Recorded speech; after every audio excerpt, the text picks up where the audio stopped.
J'ai remarqué que, quand il y a un état de stress qui s'installe, des fois on s'en rend même plus compte. Parce qu'en fait ça devient notre quotidien, ça devient normal et du coup on est tout le temps dans cet état de stress et malheureusement ça crée des blocages parce que ça empêche d'avoir des réflexions posées, ça empêche de prendre des décisions de manière, pertinente.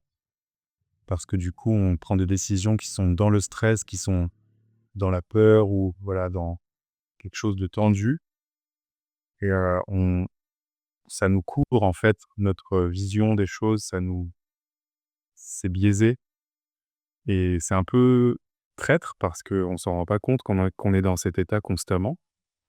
Donc on pense que c'est normal, on avance et en fait, quand on fait un petit pas en arrière, qu'on prend un petit temps pour se poser, pour souffler, on peut redescendre et on peut retrouver un peu, ses esprits et des fois, on a une toute autre vision des choses.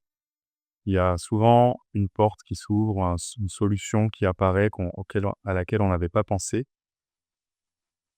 et c'est vraiment impossible pardon, c'est impossible de voir ces solutions qui sont peut-être les meilleures pour nous quand on est dans un état tendu, que le système nerveux est tendu et qu'on est stressé. Sauf que malheureusement, de plus en plus dans notre, société moderne, c'est devenu notre état normal parce qu'on est dans les responsabilités, les tâches quotidiennes, le travail, la pression. Il y a jamais eu autant de personnes qui prennent des antidépresseurs. Il y a jamais eu autant de personnes qui font des burn-out, des dépressions, parce qu'en fait, on presse les gens, on presse les gens pour qu'ils soient productifs, pour que on réduit les coûts, on réduit les moyens et on dit aux gens de travailler plus. Et ça, c'est dans toutes les entreprises, aussi dans les sociétés, enfin dans la fonction publique aussi et c'est malheureux parce que du coup, on tire sur la corde, en fait, parce que nous, les humains, on a quand même une forte capacité d'adaptation et on a une grande énergie en nous, même si parfois on est fatigué et cetera, mais on a des grandes capacités en nous et malheureusement, en ce moment, cette société en profite pour tirer sur la corde et nous presser comme des citrons pour le seul but, en fait, qui est de d'augmenter les rendements, faire plus de sous, faire tourner l'économie parce qu'il y a des gens à qui ça bénéficie, parce que ça permet à des gens de s'enrichir de plus en plus, alors qu'ils ont déjà tellement et pourtant il y a des gens qui ont tellement peu.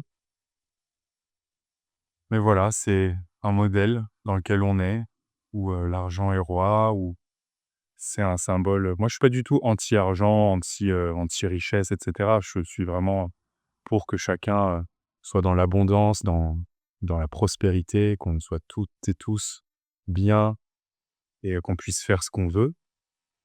Mais ce qui me dérange, c'est les déséquilibres. Quand je vois qu'il y a des gens qui, ont, des millions, des milliards, qui savent même plus quoi en faire, qui, mettent de l'argent sur des comptes, qui font encore plus de sous comme ça a pas de sens et ça leur sert à rien et à côté, il y a pas assez de redistribution, il y a pas assez de partage.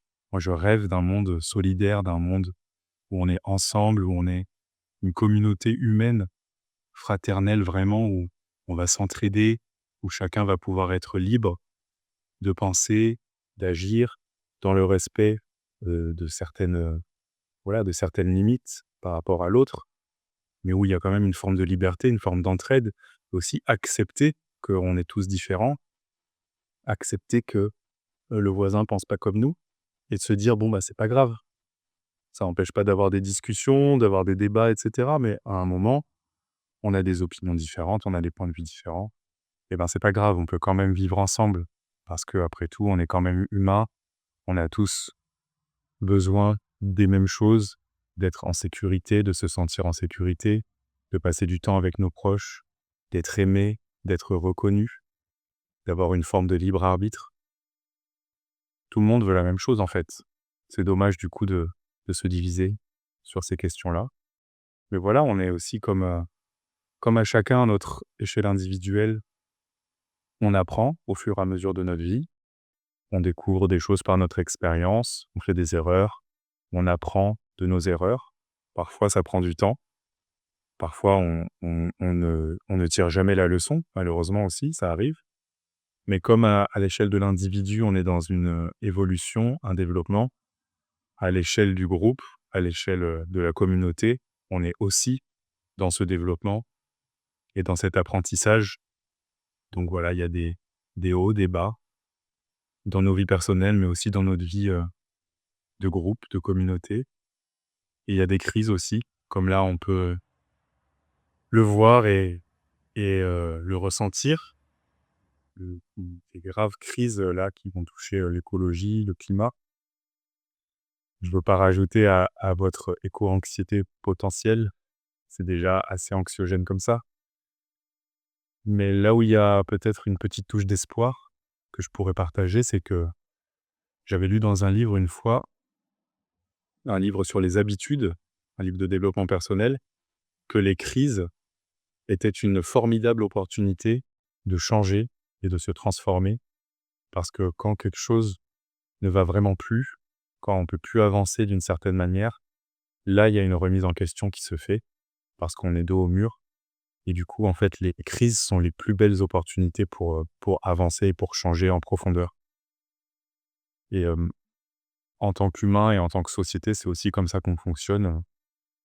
Quand il n'y en a pas la nécessité, quand on ne ressent pas les choses dans notre chair, quand ça ne nous touche pas émotionnellement, on va avoir tendance à rechercher le confort, à rester dans notre zone de confort, même si, ça a des impacts, mais quand on n'en a pas conscience, on va continuer.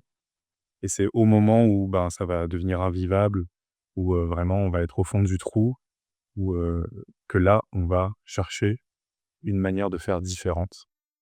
Donc finalement, dans ces crises, il y a de l'espoir. Bon, le problème, c'est que ça génère beaucoup de souffrance et de voilà, des passages difficiles où, où voilà, on ressent les choses, avec beaucoup d'intensité, des choses qui peuvent être parfois très désagréables. Mais c'est un cycle, c'est comme tout. Après, il y aura des phases plus agréables. On peut pas être tout le temps dans des choses positives, tout le temps dans le bonheur, la joie, même si on en rêverait. On rêve de enfin, en tout cas, moi, j'adorerais quelque part être tout le temps dans quelque chose de positif. On a tendance à vouloir rejeter ce qui nous fait souffrir, mais c'est pas réaliste et c'est en réalité, même les choses qu'on traverse qui sont difficiles, qui nous font souffrir, il y a des enseignements à en tirer, des enseignements qui nous font avancer. C'est souvent même là où il y a les plus grands enseignements.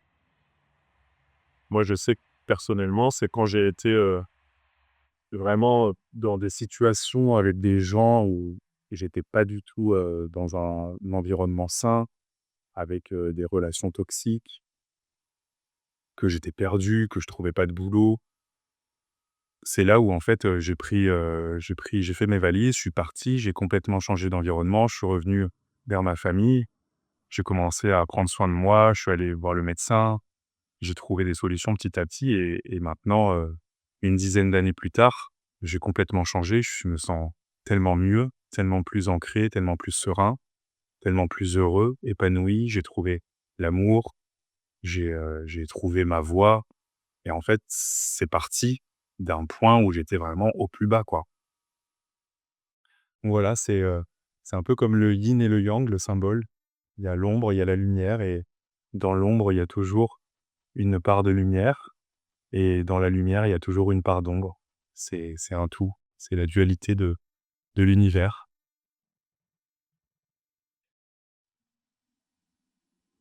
Voilà, bah, j'espère que vous allez bien. Bah, ça fait déjà, 15 minutes finalement que je papote.